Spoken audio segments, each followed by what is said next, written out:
It's Purple Daily on Score North and ScoreNorth.com. Purple Daily, presented by Surly Brewing Company. It could be the fact that the Vikings weren't going to choose him. It could have been a last-second change of heart that tugged at his heartstrings and he wanted to go back to Michigan. I'm sure we'll find that out in the subsequent hours or days. But if you go down this far down the line with an NFL team, you're at the interview process. And frankly, if you're Jim Harbaugh, I don't know if you even have to interview. It's more of a meeting about philosophy and schemes and stuff like that. Welcome into Purple Access, a very exciting edition. Judd Zolgad, executive producer Declan Goff, and Star Tribune columnist Chip Scoggins, brought to you by our friends at Surly Brewing and also TCL TV. Enjoy more with TCL, a crystal clear, perfect picture. Okay, Chipper, since last time we talked, a lot has happened. Your thought process on the Vikings dalliance, I think is the proper word, with Jim Harbaugh, and then the news that broke last night that after a day of talking to the Vikings, Harbaugh was going to return to Michigan. And oh, by the way, the Vikings had picked, but can't name till after the Super Bowl, Rams offensive coordinator Kevin O'Connell as the 10th head coach in franchise history. Is there a real condition of the Harbaugh hangover? I think there's a Harbaugh hangover in this town today, right? Yes. Oh, no. He leaves. He leaves a large, cuts a wide swath. Is that the right term? Yeah. Wherever he goes. So yes, yeah. We know that Jim was here is stamped on our state. I will say selfishly, I was rooting for Harbaugh to get it because it'd be great for the business, right? It'd be great for, if you're a writer or talk show. I mean, it would be a gift from God. Yep. But the other thing is, Judd, the more I looked at his resume, the guy has never failed anywhere. Every place he's gone, he's won big. Won big. And so it was such a weird thing because in the aftermath of the dysfunction of the Spielman-Zimmer end and what we heard from Mark Wilf and then hiring Kwesi Adolfo-Mensah, they projected this kinder, gentler Vikings era now. And then all of a sudden you get this monster truck coming in and just smashing right through the wall. So it totally flew in the face of everything that they were selling. But if you're stacking up resumes, it's a no-brainer who you would have gone with, right? Yes. It's just, I would have loved to know what happened. Did the Wilfs, was it, because here's the thing. Jim Harbaugh is weird. He's a strange, odd duck, and he does weird things, and he's got this big personality, and there's always stuff, right, that you have to put up with. I wonder if that, in the end, was just too much for the Wilfs. Yeah. I think that you're exactly right. And I think that what happened is this. The timing was wrong. Like, this is a sport in which you almost always hire the opposite of the guy that you fired. And I know that Jim is a quarterback guy, offensive guy. Mike was a defensive guy. I get that. But what you just went through as far as the Kumbaya Vikings, and, they're all burning incense and strumming their guitars, and they've got flowers, and it's the summer of love. And then Harbaugh comes in. Hey, guys, what's up? I really, I don't think that there's some smoking gun here of, okay, at 3:01 p.m. yesterday, Jim Harbaugh told him to bleep off or something. Yeah. I think that now in retrospect, Kwesi probably surprised him because he submitted a list that had Pat Graham, young, really smart defensive mind, O'Connell, young, smart offensive mind. Okay, yeah, exactly what we want. And Jim Harbaugh. And good for Kwesi. But yeah, I think that they saw the process through. But I think as far as what Mark Wilf said on January 10th, if it was true, it's really hard then, I think, to turn around to your point and say, and Jim Harbaugh is our coach. So I think it was probably just a timing thing. Timing wasn't right. Yeah. And it might be personality too. Sure. the timing of it, but also, and I was, I was of the opinion is even if he has a short shelf life, which I think he probably does. Yep. If he gave you 6 really good years or 4 really good years, and you feel like you have a chance, I think it would be worth the headaches probably that came, and maybe the occasional goofy thing that happened or embarrassment. Because I just think the guy wins. And so it is interesting because all you heard the last 2 days was, and even from I forgot the guy, John Bacon from Michigan, who was his autobiographer and wrote a book with him. And I mean, the last thing I think I saw him tweet was like, Harbaugh's going there and it's 80-20 that he's going to take the job. So it almost felt like the perception, at least, and maybe we had it all wrong, that he was flying here basically to sign the contract, that it was his job. And clearly that turned out not to be the case. And it would be interesting to know if he was Kwesi's number one choice. I would like to know that. And if he was, and they said no, that's a problem. That's a problem. Yeah. But if he was on the list and Kwesi was like, I like all 3 of them, O'Connell makes more sense. Yeah. There are some things that I would like to know, but I don't think that we're going to find out that there was like some huge turning point where Jim told him, and here's what I'm going to do. And Mark's like, no, you can't. And so they're done. I honestly just believe that the timing was not great for this move. Now, if Jim Harbaugh had been brought in to replace Les, it would have been perfect, right? Yeah. Because but it had to be a little bit awkward because I'm sure Harbaugh was sitting there at the end of the day, like, okay, is the offer coming here? Well, like, what are we doing? Or did it just kind of the Vikings? All right, thanks for coming in an interview. We'll get back to. I mean, what? I mean, the Vikings leaked to every source out there, though, that he did not have this job. Like everybody was reporting, including Bacon, was basically saying, if you think that Jim Harbaugh is going to arrive in Minneapolis, St. Paul on Tuesday, and it's his job, that's not correct. So if Harbaugh didn't know that, shame on Harbaugh. Like it was being leaked out constantly. He does not have this job. He's going to have to go through the same process as O'Connell, Raheem Morris, and Graham. Well, and even if that was the case, I mean, think about the optics of if that was going on behind the scenes, that he's coming in, he's our guy. After you just had Graham in the day before for 9 hours on the heels of what was going on with Brian Flores and everything that was happening in the NFL with these sham interviews. So I do agree that they needed to be sold on something and convinced that it was worth the gamble and worth putting up with his goofiness to go forward with. Yep. And maybe at the end of the day, the Wills or whoever, maybe Kwesi said, you know what? It just doesn't, like you said, the timing just doesn't feel right now. And so it was a crazy 48 hours though. It's great. The Harbaugh watch. I mean, great. Loved it. It was so, and I wrote a column just in case it happened, is like, think about like our image of the Wills and how they're kind of buttoned up and all serious, and they stay in the background, kind of by the book, just kind of conventional. If they had hired Harbaugh in the last 2 weeks, they would have hired a GM with an untraditional background and Jim Harbaugh as a head coach. It's like, that'd be like the Wills, dancing on a table with a lampshade on their head. I mean, that would have been just so out of that.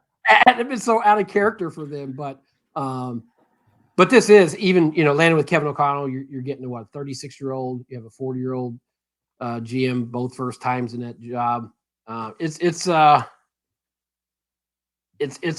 crossroads moment for the organization for sure. Do you like it? Yeah, I mean, before the Harbaugh momentum started building, I honestly, because looking at the 3 guys, Raheem Morris, I thought he would be a good hire. I was high on D'Amico Ryans, even though he's only been a coordinator 1 year. That gave me a little bit of pause, but it seems like he has the personality and kind of that presence that they're looking for. And so I didn't know much about Graham, but when they went out west and you thought they were interviewing O'Connell, Raheem Morris, and D'Amico Ryans, which he eventually backed out. I thought any of those guys is going to be fine because I like their background. I like their resumes. I like the organizations that they're coming from, successful, obviously, organizations. So any guy that has never done it is still the unknown, but the McVay tree's been pretty successful so far. Do you think that the tree from his assistant coaches who have moved on, that they're going to copy? Because this is my guess, and there's one key missing ingredient here, is the Bengals. Yeah.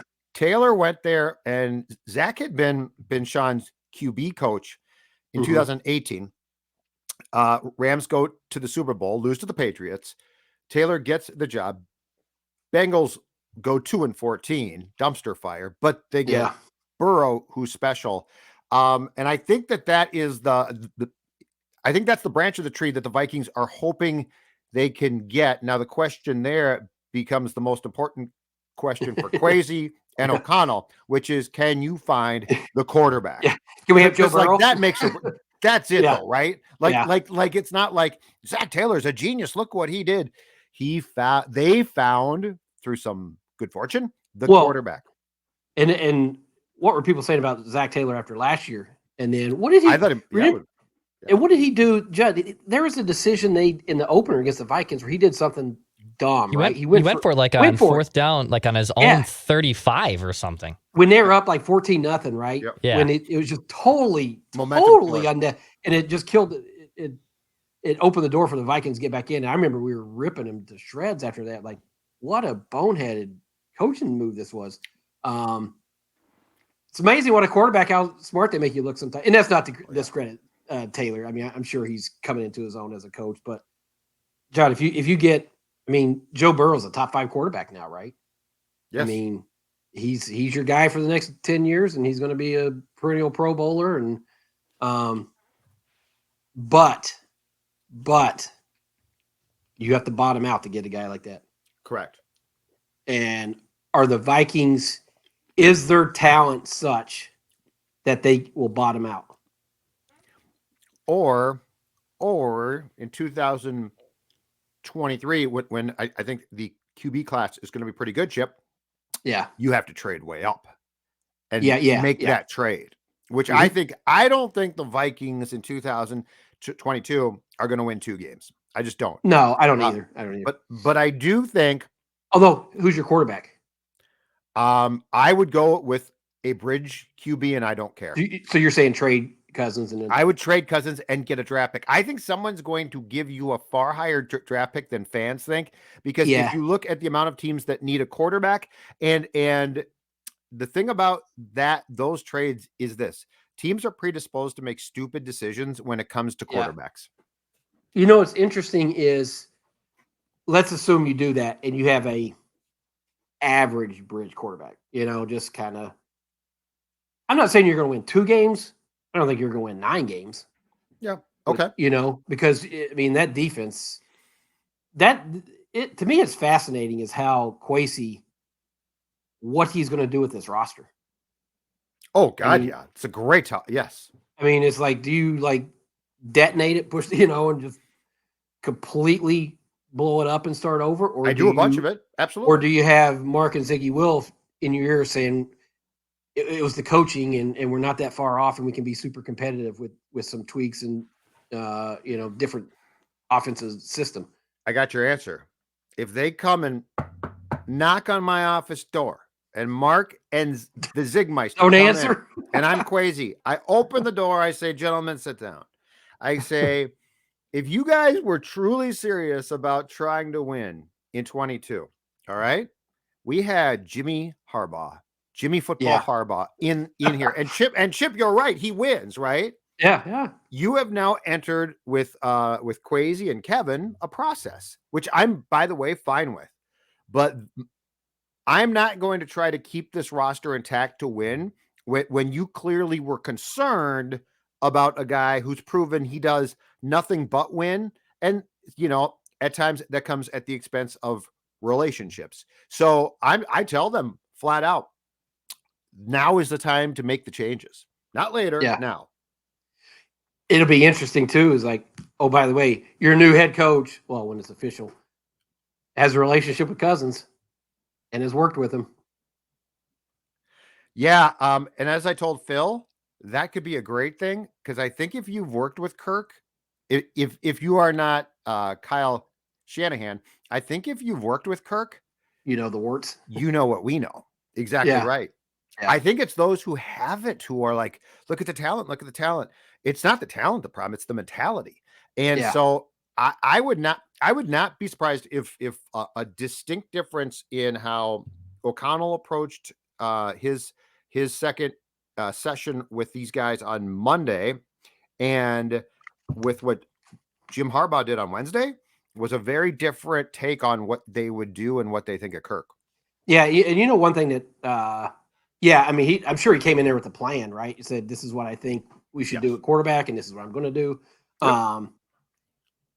The one thing about O'Connell that just does not even remotely bother me, the whole thing is, he doesn't call plays. I don't care, right? I'm curious about it, but yeah, I don't.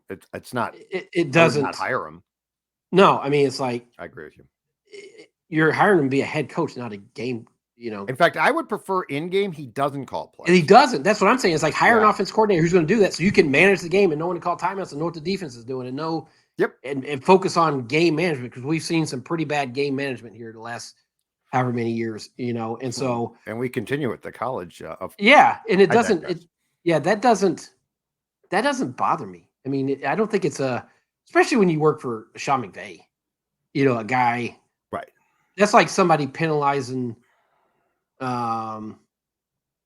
Andre Patterson for not getting to call defensive plays under him. Well, he never let him. I mean, what's he supposed to do? Beat him over the head and say, I'm taking the play call. So yeah, that's right. So that doesn't bother me, but I'm curious just to kind of hear him talk, hear his perspective on quarterback play and offense and how he's going to manage the team, and I'm sure it's going to be a lot of the corporate buzzwords about collaboration and all that. But, I mean, is there a little bit of a letdown? I think, yeah, because, you thought the Harbaugh thing, I just didn't think, I guess I didn't give the full consideration to how goofy Harbaugh is, because not many college coaches are going to go on National Signing Day. And I know Michigan didn't sign anything, but the symbolism of a college coach leaving on National Signing Day to go interview with the NFL team. To me, that almost feels like the point of no return. Like, I'm not going back. And now he's goofy enough that he can get away with it. Probably Michigan, he'll come in and say something dumb, and everybody's like, "Oh, okay." But imagine if PJ Fleck on National Signing Day went and interviewed with the Atlanta Falcons. Yeah. And then say, "I'm back, boys. I didn't take it." I mean, yeah, players wouldn't be well, and he supposedly was, I think, gave his assistant coaches the week off and told a few of them, do what you have to do. So he definitely thought that he was going to get the job. I just don't know if he thought through the whole thing of what they wanted. Like they've made it very clear what they want. And the fact that he's been so successful is certainly seductive, but when you look at what Jim Harbaugh stands for and what Mark Wilf just said, they really don't go hand in hand. No, it was a total disconnect from what they've been selling to what he was offering. But he probably thought, I'm Jim Harbaugh. Like, I've been to the Super Bowl and the college football playoff. It's like, I have the best, resume of the group. And so he probably just assumed that, hey, because I'm Jim Harbaugh, I can come in here and get it. And he probably thought his relationship with Kwesi might have been the thing that was going to seal the deal. And so, it was a misjudgment on his part, What is the rule when you're going for a job? Never assume you got it until you sign the contract, and he assumed he had it. Chipper, I saw this on it was Rich Eisen's show, because Rich Eisen's obviously a big Michigan man, and this was, I think, on Monday. So kind of after the Harbaugh rumors have now boiled and they're going to request the interview, and he was basically talking about how, and I know you're a big college football guy, he was talking about how Harbaugh is now going to have to go in if he doesn't get this job. This was him projecting, but if he doesn't get the Vikings job, he's now going to go to living rooms and do recruiting visits, and parents are going to have to answer these, and he's going to have to answer the questions about, well, are you really committed to my kid? Are you committed to the school? How much do you think does that hurt Harbaugh at all? Like, as someone who college football? Yeah. Oh yeah. I mean, he's got major damage control to do. I mean, with his boss, with his university president, with his own locker room, with his coaching staff, with recruits. I mean, he has to, because he basically, I mean, heck, we saw the story from the Detroit News where he told the one recruit, the top recruit there, is like, Michigan's going to be good. We got enough talent there. You'll be fine. I have to go chase this NFL Super Bowl. It's like, imagine like walking back into that living room, forget everything I said. Hey. I'm back. I'm loyal. You can trust I'm going to be here. So, but it's still Michigan. So they're still going to get right. But do you think Ohio State's not going to use that against him? I guarantee you Ryan Day is going to tell, if they're competing for the same guy, you think they're not going to say, hey, Jim Harbaugh left on National Signing Day to go interview with the NFL team. Why would you want to go play there? Of course they're going to use that. I bet you that by this time next year, he's gone. He'll get a pro job. Well, because the NFL teams now know that he's got his name back in the cycle. He wants to win a Super Bowl. And look, I mean, there will be a team that feels that with a coach like him, they are set to pop. And they'll pursue. And here's the thing. He's done, he finally beat Ohio State, got him to the college football playoff. As much as he's a winner, I got to imagine the people at Michigan are, he's been there 7 years. It's a shelf life. Yes. They're going to be worn out by this. I mean, I read a story from The Athletic today where it's just like, just the constant drama and weird things and lack of communication. They said his AD had arranged a meeting for him the day after the college football playoff, because they were going to start talking about contract, because he has to renegotiate and get the extension, and had a meeting all scheduled. AD showed up. Harbaugh didn't even show up. It's like, he's a shelf life guy, Chipper. It's like, how in the world your boss calls a meeting with you, you just don't show up? He's a bizarre dude. Yeah, and so I'm sure there's as much as he's won, and I'm sure there are people love him there, I'm sure there's a faction of people just like, you know what? We can go get Luke Fickell and it won't be as much drama, right. So I don't disagree with you, John. I think either next year or the year after he'll be back in the NFL probably. So I do want to get into this, the topic you broached about roster construction and where Kwesi and now Kevin O'Connell are going to go from here. But before I do that, Chip Scoggins, I want to talk about a personnel choice that, let me just say, in the Scoggins and Zolgad household, you talk about collaboration, like-minded thinking. Oh my God, do I have that? In fact, Dex is on board too. And that is our friends at Surly Brewing Company, Surly Furious IPA. So Surly Brewing, Chipper, as you well know, like that's the starting team, right? Like you deploy the Surly beers out there, but you need a quarterback. Like you can't just be like, I think this one. And Chip Scoggins, when you are looking for a quarterback from the Surly Brewing family, what can do you reach for? Oh, absolutely Furious, right? That's the Joe Burrow, Josh Allen, Patrick Mahomes of IPAs. It doesn't get better than that. Exactly right. Thank you. That's perfect. All right. Roster construction. And we'll certainly have this discussion quite a few times as free agency in March approaches, Chip. But what do you think right now? Like, what is your, with as little as we know about O'Connell and certainly Kwesi too, what is your best guess? Well, so you have to start with Cousins. Everything starts there, right? I mean, you have to figure out what you're doing there. Yes, obviously. So are you trading him? Are you paying him the $45 million cap hit? Are you, are you going to extend him? So everything starts, that has to be the first thing. Then you have to figure out Danielle Hunter, right? I mean, I think that has to be number 2 on the list. Yes. And then you go. I think they'll try and keep him. Judd, I know he's been injured. He's too talented to not keep him. I mean, and a skill set at that position, right? Yeah, that there's a premium for those guys, right? Correct. Where you have to draw, where I think the hard conversations comes in are Dalvin Cook, Eric Kendricks, Harrison Smith. Mhm. Those positions, and this is where your analytics and all your different things come in. It's like, how do you value those positions and what you're spending on those positions? And that's where, but those are good players who mean a lot to your team and are some of the best in the NFL at those positions, but they're getting older. And so it's those three spots right there. And Adam Thielen, I think he's going to have to restructure and yes. So, I mean, I think you start with those big ticket, hard decisions, and then you feel like, okay, how much money do you have to spend? Because they got to get under the cap. They're 11 or 12 million over. So they got to, they got to get over it, under it. And then they have to, Judd, you basically have to overhaul that whole defense. Mm-hmm. I mean, we talked about it last week, I think, or week before. It's like, they don't have that 22 to 26-year-old, 25-year-old core on defense. And so they have major reconstruction to do on the defense. And so I think you have to start with the most expensive veteran players and figure out what you're going to do there. And now this one too, who is the DC? Because that's going to be extremely important here. And because O'Connell's an offensive guy and young, do you bring in a veteran?